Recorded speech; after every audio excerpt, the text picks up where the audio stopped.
Assalamualaikum warahmatullahi wabarakatuh. Perkenalkan, nama saya Tatak Sukoki dari Ekonomi Syariah 6D. Di sini saya akan menjelaskan mengenai konsep dasar dan ruang lingkup kajian sosiologi ekonomi. Baik, yang pertama yaitu apa sih sosiologi ekonomi? Sosiologi ekonomi merupakan ilmu yang mempelajari tentang masyarakat. Sosiologi ekonomi sendiri berasal dari dua kata, yaitu ekonomi atau economic, yaitu merupakan ilmu yang mempelajari tentang proses produksi, distribusi, dan konsumsi. Sedangkan sosiologi sendiri diartikan sebagai ilmu yang mempelajari bagaimana pola pikir dan perilaku dari masyarakat itu sendiri. Nah, kenapa sih kita harus mempelajari sosiologi ekonomi? Karena menurut Adam Smith, pentingnya mempelajari sosiologi ekonomi adalah mempertimbangkan untung rugi. Nah, jadi di sini maksudnya uang yang kita keluarkan untuk membeli sebuah barang itu harus sebanding dengan nilai yang kita dapatkan, yaitu fasilitas apa saja yang nantinya kita dapatkan dari uang yang kita keluarkan. Adam Smith sendiri mengatakan perilaku manusia dipengaruhi oleh 3 hal. Yang pertama, yaitu mempertimbangkan untung rugi. Yang kedua, kalkulatif. Yang ketiga, sepadan antara usaha dengan hasil. Nah, di sini kita kasih contoh, misalnya saja kita membeli sebuah barang. Di sini kita mengambil contoh laptop ya. Nah, dengan uang yang kita keluarkan, itu apakah sebanding dengan spesifikasi laptop yang kita dapat nantinya? Jadi, menurut beliau, di sini tindakan ekonomi manusia itu bersifat rasional. Namun, ahli sosiologi meyakini bahwa perilaku ekonomi masyarakat tidak selalu rasional, namun lebih pada hasil konstruksi sosial masyarakat itu sendiri. Misalnya saja, ada 2 buah barang yang sejenis dan memiliki fungsi yang sama. Di sini kita mengambil contoh sepatu. Ada sepatu branded dan satu tidak branded. Di sini tentu saja akan ada seseorang yang lebih memilih membeli sepatu branded, tentunya dengan harga yang lebih mahal. Nah, di sini bukan dilihat dari nilai fungsinya lagi, tapi di sini mereka melihat dari nilai hasil konstruksi masyarakat dalam berbudaya. Karena hal tersebut akan membuat seorang tersebut bisa dipandang kaya, elit, atau fashionable. Dari contoh yang sudah diberikan, dapat dilihat bahwa hal tersebut hanya bisa dipahami oleh sosiologi, yaitu sosiologi ekonomi, yaitu antara rasional dan irasional, dan hanya sosiologi yang mampu menjelaskan hal tersebut.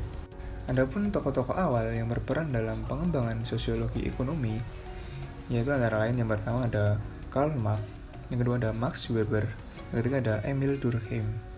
Mereka merupakan tokoh penting peletak fondasi dasar dan memberikan kontribusi konsep-konsep penting dalam teori sosiologi ekonomi. Kita mulai dari Karl Marx. Karl Marx memberikan sumbangan konseptual dan fondasi dalam perkembangan sosiologi ekonomi, terutama perkembangan ekonomi kapitalisme.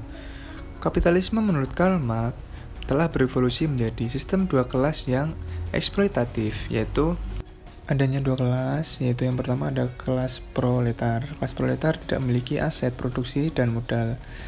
Yang disebut kelas proletar di sini yaitu kaum buruh. Sedangkan kelas borjuis merupakan kelas yang menguasai aset produksi dan modal. Nah, di sini kelas proletar cenderung dieksploitasi oleh kaum borjuis. Yang selanjutnya yaitu Max Weber. Berdasarkan diri pada teori interpretatif mengenai tindakan sosial, ada 4 tindakan sosial menurut Max Weber. Yang pertama, tindakan tradisional. Tindakan ini tidak berdasarkan pemikiran, hanya karena mengikuti tradisi atau kebiasaan yang sudah ada. Yang kedua, tindakan afektif. Merupakan tindakan yang berdasarkan emosi atau sentimental, berasal dari psikologi manusia itu sendiri. Yang ketiga yaitu tindakan berorientasi nilai. Tindakan yang berorientasi pada tujuan atau nilai tertentu, misalnya saja nilai agama. Seseorang yang mengeluarkan zakat, sedekah, dan lain sebagainya, mereka mengutamakan sebuah nilai agama atas perbuatan yang telah mereka lakukan. Nah, yang keempat yaitu tindakan rasional instrumental. Tindakan ini berorientasi pada pencapaian tujuan yang didasarkan pada pilihan rasional atau untung rugi. Dalam karya The Protestant Ethic and the Spirit of Capitalism, Weber memperlihatkan etika Protestan sebagai sebuah ide yang mempengaruhi munculnya semangat kapitalisme yang melahirkan ekonomi kapitalisme. Weber menemukan bahwa teori Protestan seksual finish mendorong orang untuk melakukan aktivitas keduniawian secara rasional dan mewujudkan kehidupan yang sederhana, rajin beribadah, dan hidup hemat. Adapun perbedaan fungsi agama menurut Max Weber dan Karl Marx, yaitu bagi Karl Marx, agama itu menghalangi seseorang untuk bertindak secara rasional, sedangkan secara berbalikan, bagi Max Weber, agama meningkatkan etos kerja bagi pemeluknya. Yang ketiga, Emil Durkheim. Ia menilai bahwa solidaritas antar manusia dalam ekonomi dibagi menjadi dua, yaitu solidaritas mekanis dan solidaritas organis.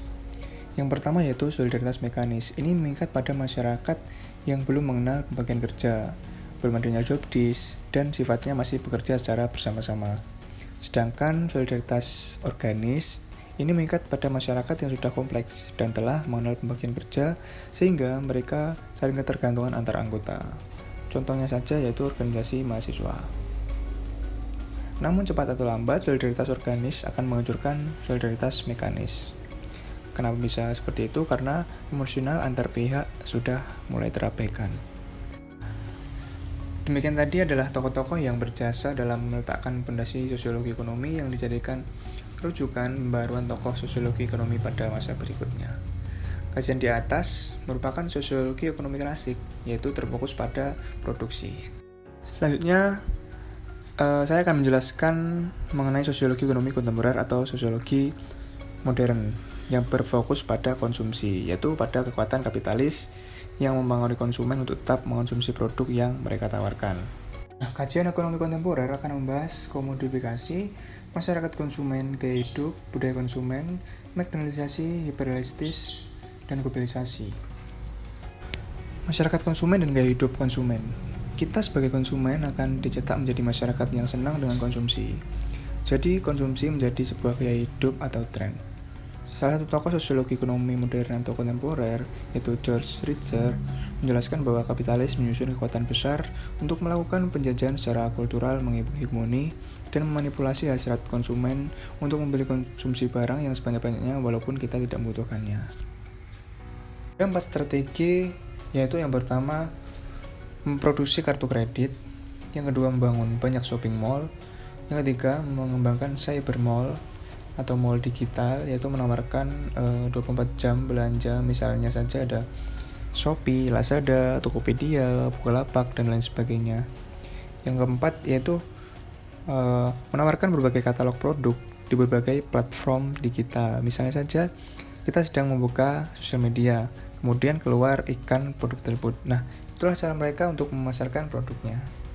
Teori George Knaut dari Anthony Giddens menggambarkan bahwa kapitalis layaknya sebuah mesin dengan kekuatan yang sangat sulit untuk dikontrol, merambah ke semua lini kehidupan, dan hampir semua seluruh aspek kehidupan kita sudah dijajah oleh kapitalis. Misalnya dalam bidang agama, menawarkan umroh bersama public figure, dalam bidang fashion, menawarkan produk untuk kecantikan dan ketampanan. Nah, peristiwa-peristiwa tersebut bisa dijelaskan dalam teori Herbert Marcuse One-Dimensional Man, atau manusia satu dimensi. Yang kita ketahui bahwa kriteria cantik dan tampan di setiap suku itu berbeda-beda. Namun sekarang seakan-akan bahwa kriteria cantik itu diseragamkan, bahwa cantik itu harus putih, harus tinggi, harus seksi, dan lain sebagainya. Komodifikasi, menjadikan sesuatu yang bukan komoditas kemudian seolah-olah menjadi komoditas yang bisa diperjualbelikan demi laba. Misalnya saja tayangan TV bedah rumah, orang pinggiran, dan lain sebagainya. Dengan tayangan tersebut menampilkan sebuah kemiskinan masyarakat yang bisa dijadikan sebuah keuntungan. Jadi, masalah sosial seseorang bisa diperjualbelikan dengan berbagai konten yang ada untuk mendapatkan sebuah keuntungan yang disebut dengan komodifikasi tadi. McDonaldisasi. Cara kerja yang menekankan pada prinsip restoran cepat saji, yaitu McDonald, itu menunjukkan sebuah efisiensi yang awalnya pelanggan bisa dilayani dengan maksimal. Namun pada hal ini pelanggan dituntut untuk mandiri mulai dari pemesanan, pembayaran, dan lainnya. Hal tersebut menjadi strategi sebuah perusahaan untuk menghemat karyawannya. Selanjutnya, hiperrealitas. Teori dari Jean Baudrillard yang diartikan bahwa sebuah dunia melampaui realitas sebuah dunia yang bersifat artificial, yang tercipta lewat bantuan teknologi, simulasi, dan rekayasa pencitraan yang mengambil alih dunia realitas alamiah, yaitu dunia kapitalis yang mempengaruhi kita, di mana dunia tersebut melampaui batas rasional kita. Nah, kapitalis mampu menjadi kekuatan yang besar karena adanya sebuah dukungan dari mana saja. Yang pertama dari globalisasi, liberalisme, dan teknologi informasi. Nah, itu tadi penjelasan dari saya. Adapun untuk referensi utama, yaitu dari Sosiologi Ekonomi Kapitalisme dan Konsumsi di Era Masyarakat Postmodern oleh Bagong Suyanto. Nah, bila ada kurang lebihnya saya dalam menjelaskan, saya mohon maaf yang sebesar-besarnya. Wassalamualaikum warahmatullahi wabarakatuh.